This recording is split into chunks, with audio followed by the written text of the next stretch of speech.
والشيخ لا يعني أنا استحييت من أن أذكر بعض الكلمات في تعريفه، فالشيخ حفظه الله ورعاه وسلمه وشفاه وعفاه الشيخ موفق عيون، الشيخ قراء دومة من علماء الحنابلة في سوريا الشقيقة، نسأل الله أن يفرج عنها وعن أهلها.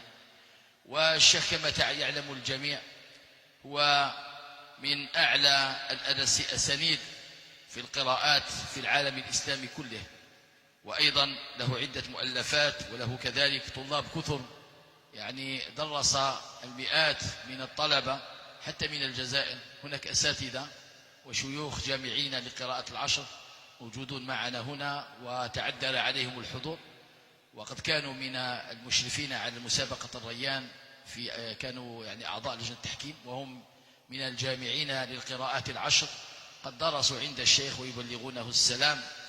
وأيضا الشيخ جالس كبار علماء القراءات كالشيخ بكري الطرابشي والشيخ عيون السود وكريم راجح والشيخ أيمن سويد وغيرهم من قامات القراءات والعلوم القرآنية في بلاد الشام وغيرها من بلاد الإسلام والمسلمين. فأسأل الله العظيم رب العرش العظيم أن يشفي شيخنا وأن يعافيه وأن يخفف عنه وأن يلبسه لباس الصحة والعافية وجميع مرضانا ومرضى المسلمين. نتشرف إن شاء الله يعطينا كلمة شيخنا قبل أن نكرمه ثم ينصرف شيخنا، لأنه كما قلت الشيخ يعني متعب ومرهق، فنسأل الله أن يشفيه وأن يعافيه.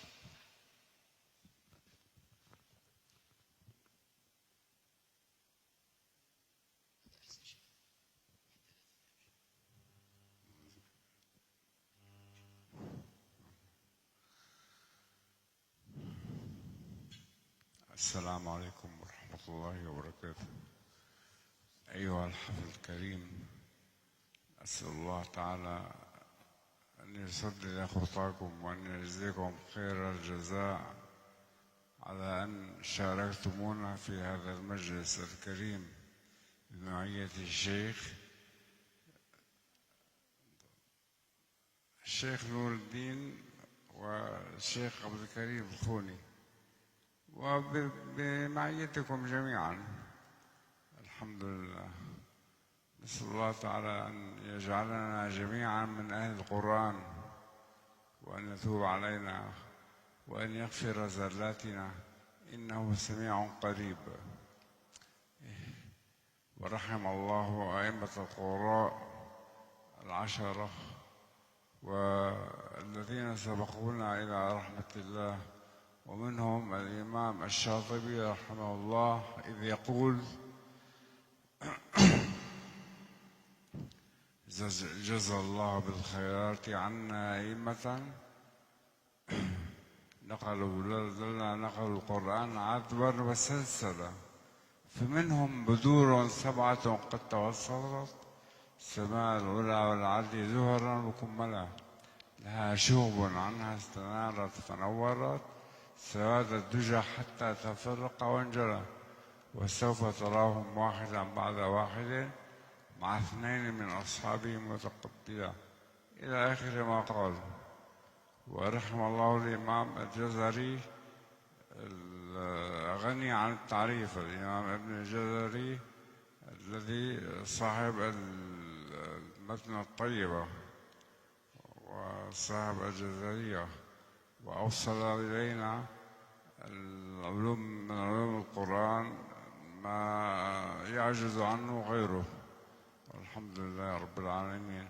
قال: وبعد إن الإنسان ليس يشرف إلا بما يحفظه ويعرفه، لذاك كان حامل القرآن أشراف الأمة أولي الأحسان، وإنهم في الناس أهل الله وإن ربنا بهم يباهي، وقال عنهم في القرآن: وكفى بأنه أورثه من اصطفى، يعطى به الملك مع الخلد إذا توجه تاج الكرامة كذا، يقرأ ويرقى درج الجنان وأبواه منه كسيان، فليحرص السعيد في تحصيله ولا يمر لك قط من ترتيله، وليجتهد فيه وفي تصحيحه على الذي نقل من صحيحه. ثم قال: أركان القراءة الصحيحة: فكل ما وافق وجه نحوي وكان للرسم احتمالا يحوي وصح إسنادا هو القرآن. فهذه الثلاثة الأركان، وحيثما يختل ركنا أثبت شذوذه لو أنه في السبعة. إذا أركان القراءة الصحيحة ثلاثة: أولا فكل ما وافق وجه نحوي، الثاني وكان للرسم احتمالا يحوي، الثالث وصح إسنادا هو القرآن. فهذه الثلاثة أركان، وحيثما يختل ركن أثبت شذوذه لو أنه في السبعة. رحمهم الله جميعا ونفعنا بعلمهم وبكم جميعا إنه سميع قريب. الحقيقة الكلمة التي سألقيها على حضراتكم وإن كانت قصيرة، لكن إن شاء الله مهمة وفيها فوائد عظيمة. عنوان الكلمة: هل يكتفي طالب العلم بفن واحد من العلوم الشرعية؟ هذا ما نفتقد إليه. هل يكتفي طالب العلم بفن واحد من العلوم الشرعية؟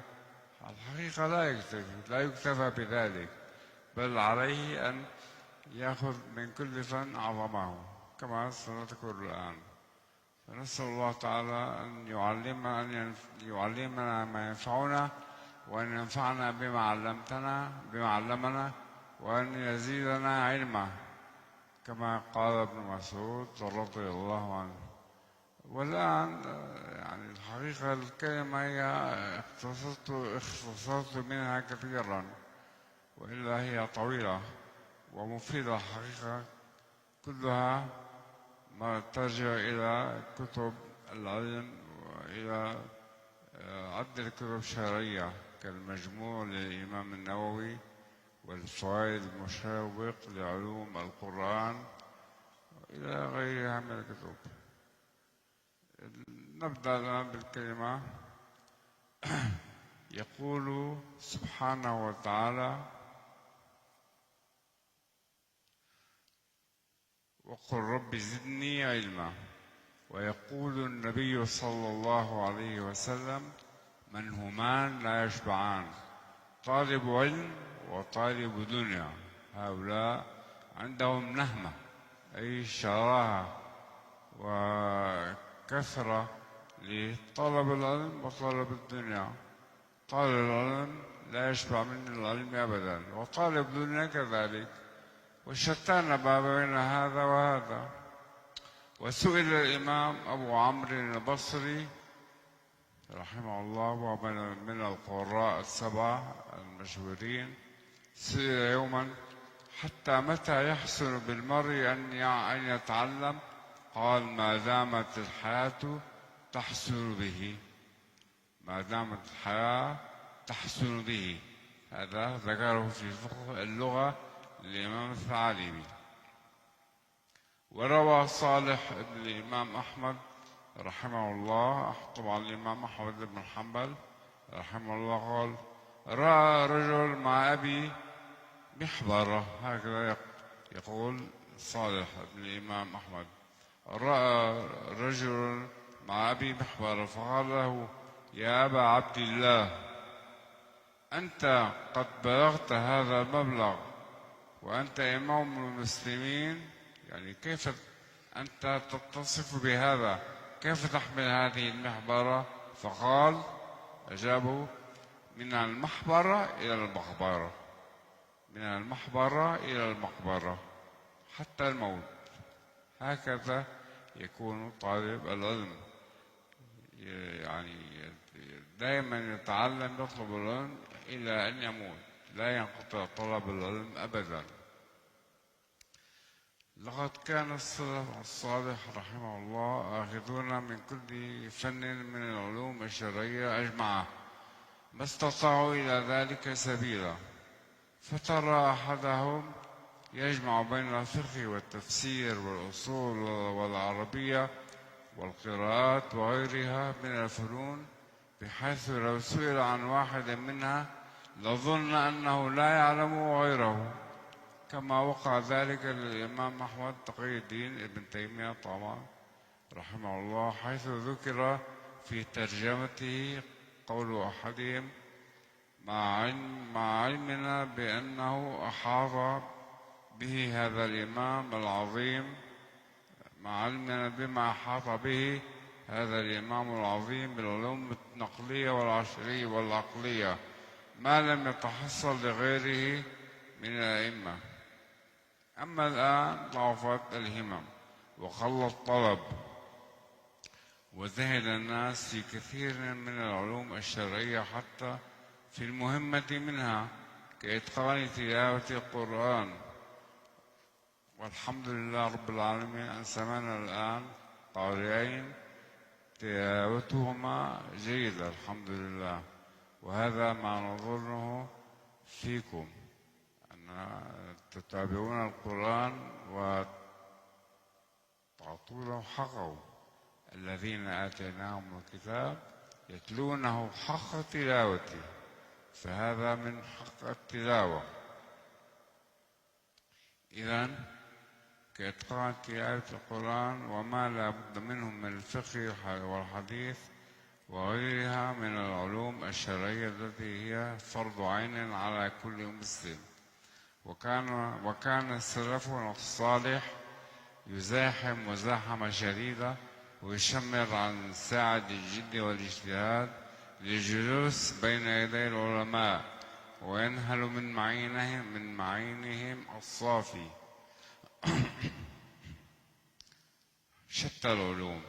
يقول الصحابي الجليل علي بن أبي طالب رضي الله عنه: من حق العالم عليك أن تسلم على القوم عامة وتخصه بالتحية، وأن تجلس أمامه ولا تشيرن عنده بيدك، ولا تعمدن بعينك غيره، ولا تقولن قال فلان خلاف قوله. طبعا هذا كلها من الآداب الشرعية، آداب طالب العلم.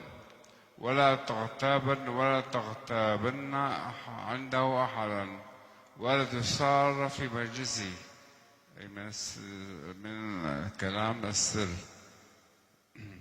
ولا تأخذ بثوبه، ولا تلح عليه إذا كسر، ولا تشبع من طول صحبته، فإنما هو كالنخلة تنتظر متى يسقط عليك شيء منها. هذا ذكره الإمام النووي في كتابه العظيم المجموع شرح الشيرازي، وهو كتاب يعني من الأمهات. يعني الحقيقة لو أردنا أن نلقي أو تندمج هذه الكلمة لطال بنا الوقت، وكما تعلمون يعني الصحة متعبة، فالله يبارك فيك. فنسأل الله تعالى أن ينفعنا بما قلنا. الحقيقة لو قرأ آية واحدة منا وعمل بها نفعه الله بها إلى ما شاء الله. فالأصل هو العمل، لا تكفي التلاوة، بل لا بد من العمل، كما قال الشاطبي: فاعلم لتعمل. فنكتفي بذلك، لا تؤاخذوني. إن شاء الله الزيارة المقبلة تكون الصحة أفضل إن شاء الله، بدعائكم طبعا. الله يبارك فيكم. ونرجو أن تدعوا كذلك لزوجتي.